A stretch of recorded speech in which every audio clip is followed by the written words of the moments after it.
Welcome back to living the law of one. आगे service to self modality polarity के बारे में कार्ला कहती है कि मैं आप लोगों को सिर्फ सर्विस टू सेल्फ के बारे में बता रही हूँ और समझाने की कोशिश कर रही हूँ, मैं उसको जज नहीं कर रही। और ताकि आप इसे ठीक से समझ लो, और इसलिए अच्छे से समझ लो ताकि कोई आपको इसका गुलाम ना बना दे या आप सर्विस टू सेल्फ के गुलाम ना बन जाओ और ये आपके ऊपर हावी ना हो जाए। सर्विस टू सेल्फ का जो अम, मूल मूल सार है, इसका जो सार है वो ये है कि दूसरों के ऊपर और अपने ऊपर कंट्रोल रखना है। Service to self polarising person जो लोग होते हैं वो नहीं मानते कि सभी एक हैं, वो नहीं मानते कि ईश्वर सभी में है। उनको ये लगता है कि वो ही सर्वोपरि हैं। वो औरों को अपने जैसा नहीं देखते, वो औरों में ईश्वर नहीं देखते और खुद को नहीं देखते। और वो उनके लिए अपना ईगो सर्वोपरि होता है और मैं मेरा यही जरूरी होता है। वो पूरी दुनिया को ऐसा देखते हैं कि यहाँ से मेरा क्या फायदा हो सकता है, मैं वो फायदा कर लूं और उस चीज को मैं अपना बना लूं जो मुझे चाहिए। इसी वजह से जो खुदगर्जी के रास्ते पर लोग चलते हैं, नेगेटिव पोलैरिटी के होते हैं, उनके लिए मैं मेरा बहुत जरूरी है। उन्होंने अपने सच्चे स्वभाव को नकार दिया है, जो है बिना शर्त या प्रेम। और ये हर इंसान का सत्य स्वभाव है, पवित्र प्योर स्वभाव है पूरी तरह से। लेकिन उन्होंने अपने उस स्वभाव को त्याग के हर चीज में मैं और मेरा और अपना ईगो, अपना अहंकार, अपना कंट्रोल लगाना शुरू कर दिया है। वो अपने मन में नहीं झांकते, जिसे वो खोलते ही नहीं है। अपने दिल के दरवाजे इस तरह बंद करके रखते हैं कि ना तो किसी से प्यार करते हैं और ना ही किसी का प्यार चाहते हैं। इस दुनिया में, जहां पर ब्रह्मांड में, जहां पर सब कुछ एक है, हम इसमें सब एकत्र हैं। लेकिन उन लोगों के लिए ये एकत्रता, unity, universal brotherhood, unconditional love, ये सारी चीजें बेकार हैं, क्योंकि वो तो किसी को अपने अलावा तो किसी को मानते ही नहीं है।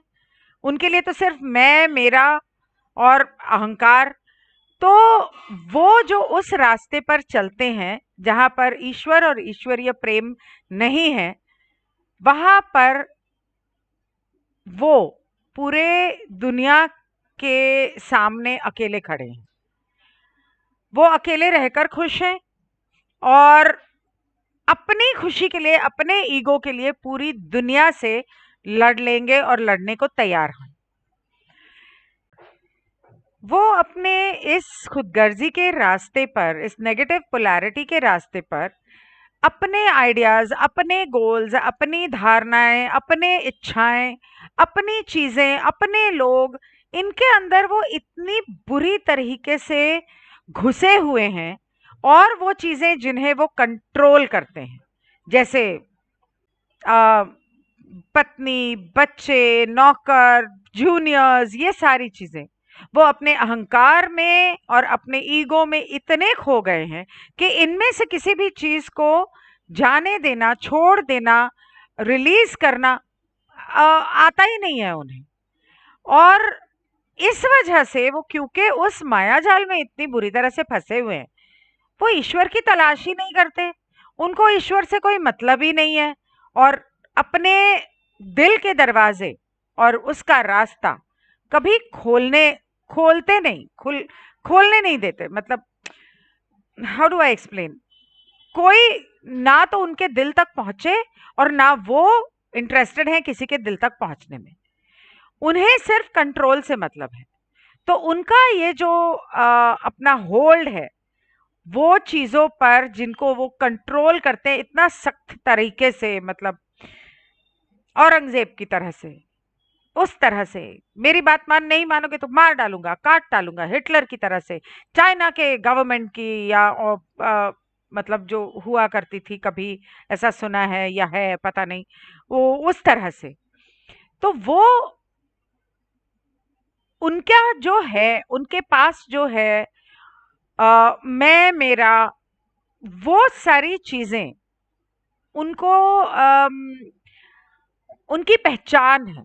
वो अपने आप को उसके द्वारा पहचानते हैं या चाहते हैं कि दुनिया उन्हें उन चीजों के द्वारा पहचाने। जैसे अगर आपको याद होगा, अगर कभी अगर आपको याद होगा तो बचपन में कभी आपने देखा होगा कि स्कूल में, क्लास में, स्कूल में, प्लेग्राउंड में कोई एक ऐसा होता था जो सबको मारता था, परेशान करता था, अपने से कमजोर बच्चों को ढूंढता था और जाके उन्हें जानबूझ के परेशान करना, उनका खाना छीन लेना, उनको मारना, उनका मजाक उड़ाना, इस तरह उन लोगों को परेशान करना, क्योंकि उनके हिसाब से ये मुझसे कमजोर है, छोटा है, कमजोर है, और ये उन वो ऐसे लोग उनके टारगेट होते हैं और उनको डरा के रखने में इन्हें बहुत मजा आता है, क्योंकि जब जहां डर है वहां उनका कंट्रोल है। जैसे अगर आपने वो फिल्म घायल, घायल फिल्म वो देखी है तो उसमें या कोई भी हिंदी फिल्म, उसके अंदर जो विलन होता है वो सिर्फ डर के बिना पर सबको कंट्रोल करता है, और हीरो जो है वो डरता नहीं, बाकी सारी दुनिया डरती है, लेकिन हीरो उस डर के खिलाफ खड़ा होता है और डरता नहीं, इसलिए विलन पर काबू पा सकता है। तो उनका सबसे बड़ा हथियार डर है और लोगों को कंट्रोल करना, मारना, ये सब। उसके बाद जैसे हम बड़े होते हैं तो हम इस तरह के लोग जो हमें कंट्रोल करते हैं, हमें कमजोर समझते हैं, हम पर जोर आजमाते हैं, हमें मारते हैं, हमें रोजमर्रा की जिंदगी में परेशान करते हैं। जैसे एक साइकिल पे जा रहा है तो एक गाड़ी पे जा रहा है तो गाड़ी वाला जानबूझ के उसे इस तरह से उसके पास लेके जाएगा कि साइकिल वाला गिर जाए, जानबूझ के। और मतलब ये लोगों की कमजोरी का फायदा उठाना। जैसे जैसे हम बड़े होते हैं हम इस तरह के रोजमर्रा की जिंदगी में बहुत से लोगों का सामना करते हैं। टीचर है तो वो स्टूडेंट्स पे जोर आजमाती है, प्रिंसिपल टीचर पे आजमाती है, क्या बोलते हैं उसको, कमिटी जो क्या वो होते हैं ना, कमिटी जो स्कूल चलाते हैं, जो पैसा देते हैं, वो लोग प्रिंसिपल पे जोर आजमाते हैं। हमेशा अपने से कमजोर पे ही आजमाया जाता है। बॉस अपने जूनियर्स पे आजमाएगा। जो जूनियर पहले दिन से बहुत क्लियर है और ऐसा बॉस को नहीं करने देता, उसको जो बॉस कुछ नहीं कह पाता, क्योंकि उसको पता है मैं कुछ बोलूंगा ये तो मेरे मुंह पे डाल देगा। पहले दिन से मतलब ऊपर कंप्लेंट कर दी कि बॉस ने ऐसा किया, मैं बर्दाश्त नहीं करने वाला हूं। क्यों? क्योंकि वो कॉन्फिडेंट है, उसको पता है कि मेरा काम अच्छा है। इस तरह से रोजमर्रा की जिंदगी में बहुत लोग मिलते हैं।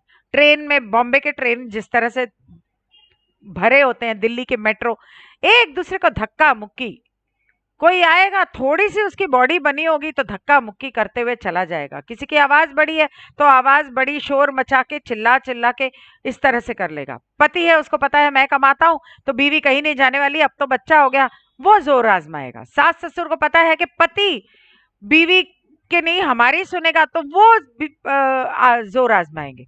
हर कोई एक दूसरे पे जोर आजमाने पे, डराने पे तुला हुआ है। और अम,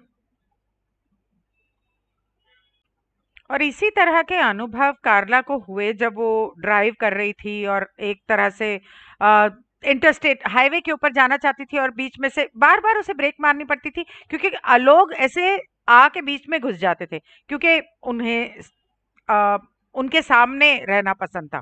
कार्ला को आगे नहीं जाने देना चाहते थे इस तरह से, बिकॉज वो कहती है कि उन्हें वो चाहते थे कि मेरे आगे रहें, इसलिए वो बार-बार जैसे बीच में घुसते थे तो मुझे ब्रेक मारनी पड़ती थी। इस तरह के बहुत सारे अनुभव और उदाहरण आप अपनी ज़िंदगी में दे सकते हैं, मैं दे सकती हूँ और कार्ला दे रही है। वो कहती है कि एक बार ऐसा हुआ तो कि अम, उसके घर के पास चौराहे हैं 3-4, 4 हैं और वहां पर स्टॉप साइन लगा हुआ है कि आप जाने से पहले देखें, सिग्नल नहीं होगा, स्टॉप साइन होगा कि रुकें, देखें कि कोई गाड़ी तो नहीं जा रही और फिर जाएं। तो वो कहती है कि कई बार ऐसा होता है कि मैं जब जाती हूँ तो मैं वहां पर रुक के जाती हूँ और लेकिन जो दूसरे ड्राइवर होते हैं वो तो ध्यान ही नहीं देते, वो तो सीधे निकल जाते हैं। ये भी सर्विस टू सेल्फ की निशानी है। क्यों? क्योंकि इसलिए नहीं कि आप रूल्स ओबे नहीं कर रहे हो कि ये रूल है, इसलिए कि आप इस बात का बिल्कुल ध्यान नहीं दे रहे कि आप तो जा रहे हो। अगर वहां से कोई दूसरी गाड़ी आ रही होगी, कोई पैदल आ रहा होगा, कोई स्कूटर पे, साइकिल पे आ रहा होगा, एक्सीडेंट हो जाएगा, वो तो मर जाएगा। तो आपको किसी और की कोई पड़ी ही नहीं है, आपको सिर्फ अपनी पड़ी है। तो ऐसा तो रोज होता है। फिर अब वो कहती है कि वो ऐसा क्यों करता है? क्योंकि वो ऐसा कर सकता है। उसको पता है मैं ऐसा कर सकता हूं, इसलिए वो करता है। और अगर वो क्योंकि वो अपनी सेवा या खुदगर्जी की सेवा के खुदगर्जी के रास्ते पे है, तो उसे जरूरत नहीं है कि वो कार्ला को देखे या किसी और को देखे या किसी किसी की इज्जत करे या किसी के अस्तित्व होने का सम्मान करे। फिर वो कहती है कि मेरी गाड़ी जो है वो उसके लिए सिर्फ एक ऐसे ही रास्ते पे मतलब कुछ है पड़ा हुआ और वो उसे देखे बिना और उस पर ध्यान दिए बिना निकल सकता है, क्योंकि कार्ला बेवकूफ है कि वो रूल्स ओबे कर रही है, ऐसा उसको लगता है। और उसको लगता है रूल्स ओबे करना कोई जरूरी नहीं है। अगर वो सोचता है, वो जो गाड़ी के अंदर वो इंसान बैठा है, वो सोचता है कि वो दूसरी गाड़ी में जो बैठी है कार्ला या कोई और ऐसे सिग्नल पे स्टॉप करता है, ये तो पागल है, बेवकूफ है, इनको तो अक्ल ही नहीं है, क्या करना है, रुक के निकलो।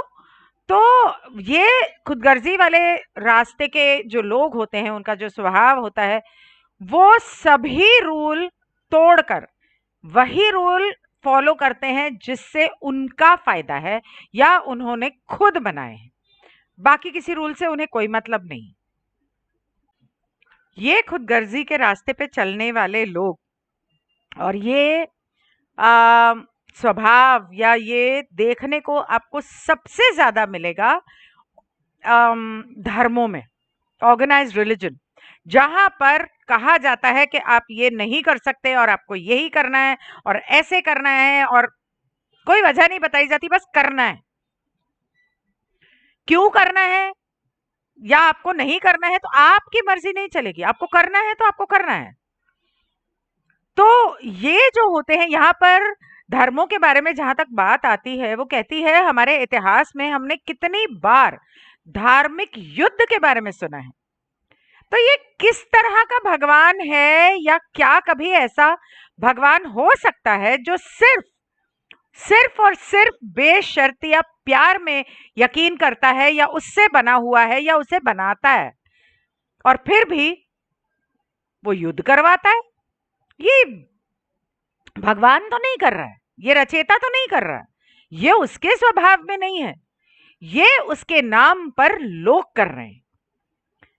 तो ये जो ऑर्गेनाइज्ड रिलीजन के नाम के ऊपर लोगों को कंट्रोल किया जाता है, ये जो धर्म के ठेकेदार जिसको बोलते हैं, वो करते हैं और करवाते हैं, वो दरअसल ईश्वर के पथ पर है ही नहीं, वो खुदगर्जी के रास्ते पे, कंट्रोल के रास्ते पे हैं। ईगो है उनका, खुदगर्जी है। और वो कहती है कि वो लोग जिनकी पहचान मेरे रूल, मेरा धर्म, मेरा मेरा ये वाला जो उनका है ना कि नहीं मैं तो ऐसे ही करता हूं और ये मेरा धर्म कहता है, ये मेरी सभ्यता कहती है। तो वो जो लोग हैं वो समझते हैं कि उनका धर्म ही सब कुछ है, उनका तरीका ही सही है और अगर कोई उस धर्म पर नहीं चलता तो उन्हें जीने का कोई हक नहीं है, तो उन्हें इस धर्म में शामिल करना चाहिए और अगर वो ऐसा नहीं करते हैं तो वो नर्क में जाएंगे, मरने के बाद नर्क में जाएंगे। और वो जाएंगे तो जाएंगे, तुम्हारा क्या जा रहा है, उसको जाने दो नर्क में, तुम अपना स्वर्ग संभालो। नहीं, उसको अपने धर्म में लाकर उसे स्वर्ग में भेजने का कॉन्ट्रैक्ट लिया था इन्होंने भगवान से। किसने दिया इनको कॉन्ट्रैक्ट? वो कौन होते हैं लोगों को धर्म परिवर्तन करने वाले? वो कौन होते हैं लोगों को पापी घोषित करने वाले? किसने दिया उनको ये अथॉरिटी, किसने दी है? लेकिन नहीं, ऐसे लोग जो होते हैं ये होते हैं सर्विस टू सेल्फ वाले लोग।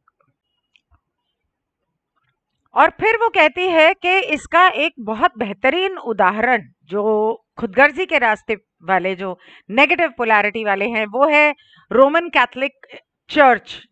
अब ये किताब में लिखा है, मैं अपनी तरफ से नहीं बोल रही हूँ और मैं सिर्फ किताब पढ़ रही हूँ। इसमें लिखा है कि रोमन कैथोलिक चर्च के जो धर्म को मानने वाले जो लोग हैं, उनके पादरी हैं या जो कुछ भी हैं, वो दूसरों को कंट्रोल करते थे अपने फायदे के लिए। और बहुत लोगों को उन्होंने तड़पा तड़पा के मारा है और उनसे कहा है कि तुम अपने पाप, जो उन्हें लगता था कि पाप है और उन्हें लगता था कि इन्होंने किए होंगे, उनसे कहा कि नहीं, तुम्हें अपने पाप जो हैं वो कन्फेस करने हैं, कि तुम कहो कि हमने ये पाप किया और तुमने ये किया, ये तुम कहो कि ये पाप है। तुम्हारा शरीर तो नश्वर है, वो तो मर ही जाएगा, कम से कम तुम्हारी आत्मा तो नरक में नहीं जाएगी। इस सोच से उन लोगों ने कई लोगों को तड़पा तड़पा के मारा। कौन सा भगवान कहता है कि लोगों को मारो और तड़पाओ? भगवान का नाम प्यार है और प्यार का नाम भगवान है। कौन से धार्मिक धर्म के ठेकेदार हैं ये, और कौन से बेवकूफ लोग हैं जो इन धर्मों को मानते हैं और ऐसे लोगों के कहे पर चलते हैं और लोगों का धर्म परिवर्तन करते हैं? रबिश। बहुत सारे मासूम लोग जो हैं उनको मारा गया, तड़पाया गया, टॉर्चर किया गया, और क्योंकि वो नेचुरोपैथी के लिए, आयुर्वेदा के लिए, हीलिंग के लिए, या क्या कहते हैं उसको, हवन वगैरह करते हैं, रिचुअल्स करते हैं। जैसे चंद्रमा है तो कैंडल जला ली, ये कर लिया, वो कर लिया, उसको वो लोग उस जमाने में विच क्राफ्ट कहते थे, आज भी कहते हैं बहुत सारे लोग। तो ब्लैक मैजिक, व्हाइट मैजिक, इस तरह की चीजों के लिए जो इस तरह के फूल पत्ती उठाते थे और इस तरह के रिचुअल्स करते थे, उन लोगों को वो करने के लिए मारा गया कि तुम हीलिंग के लिए ये हर्ब्स तोड़ रहे हो, तुम काला जादू कर रहे हो, तो उनको मार दिया। और बहुत सारे लोगों को इसलिए मार दिया गया क्योंकि उनकी सोच अलग थी। जो खुदगर्जी के रास्ते पर चल रहे थे, ताकतवर थे, उनकी बात ना मान के इन लोगों की सोच अलग होने की वजह से उनको मार दिया गया। जैसे गैलीली जो था, मैं पढ़ के सुनाती हूँ क्योंकि इसके शब्दावली इसकी कुछ ऐसी है। गैलीली को रोमन कैथोलिक चर्च इंक्विजिशन ने कहा कि अपनी कॉपरनिकस थ्योरी को तुम्हें छोड़ना पड़ेगा, रिनाउंस करना पड़ेगा कि धरती सूरज के आसपास घूमती है। ऐसा नहीं है, सूरज धरती के आसपास घूमता है। लो बोलो, इनका बस चले तो ये तो बोले कि सूरज और पूरा ब्रह्मांड हमारे ही आसपास घूमता है। तो गैलीलियो को इस वजह से इन लोगों ने मारा, उसको टॉर्चर किया और उसको फोर्स किया कि अपनी इस धारणा को छोड़ दे। आगे वो कहते हैं कि जो पुरानी विचार हैं दुनिया के धरती फ्लैट है और धरती ही पूरे ब्रह्मांड का सेंटर है, जिसके आसपास सूरज और सारे तारे और ग्रह घूमते हैं, ऐसा वो लोग सोचते थे और सोचना चाहते थे और चाहते थे कि लोग भी ऐसा सोचें। लेकिन गैलीलियो जानता था कि कॉपरनिकस सही कह रहा है और धरती सूरज के आसपास और सभी सूरज के आसपास घूमते हैं। तो उसने कई बार बोलते बोलते कि हाँ ठीक है, आप सही कह रहे हो, लेकिन तभी आवाज में उसने कहा लेकिन धरती घूमती है।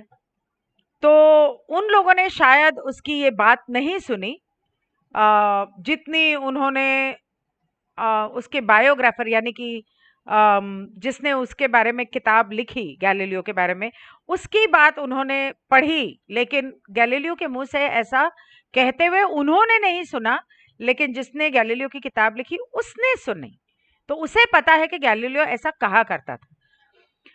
जबरदस्ती, जोर जबरदस्ती की वजह से वो कह देता था, लेकिन मानता नहीं था।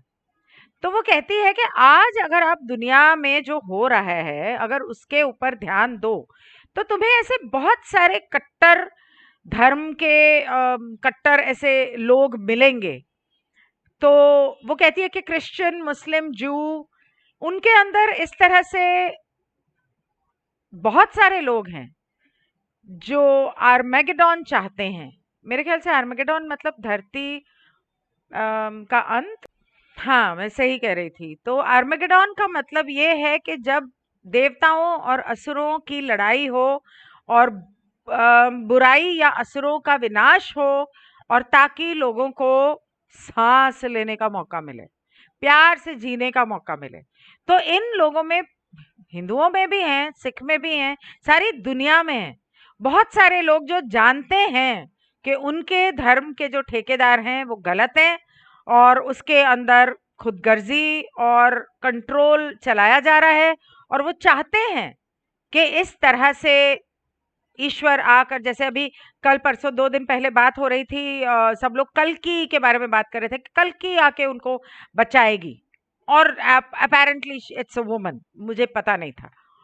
तो बहुत लोग इस इंतजार में बैठे हैं कि कोई आके उन्हें इस तरह के लोगों से बचाए और इंसाफ करे। 20 minutes, 22 minutes, I think enough, short. So I was busy. आज तो पूरा दिन पानी नहीं था, तो मैं नहा नहीं पाई, तो फिर मैं इसलिए वीडियोस नहीं कर पाई। तो थोड़ा सा बिजी थी, और इस तरह की बहुत सारी प्रॉब्लम्स आ रही थी। मैं कोशिश करूंगी कि कल थोड़ी ज़्यादा वीडियोस बना दूं। I am just trying to finish it faster because new book start करनी है। Okay, bye.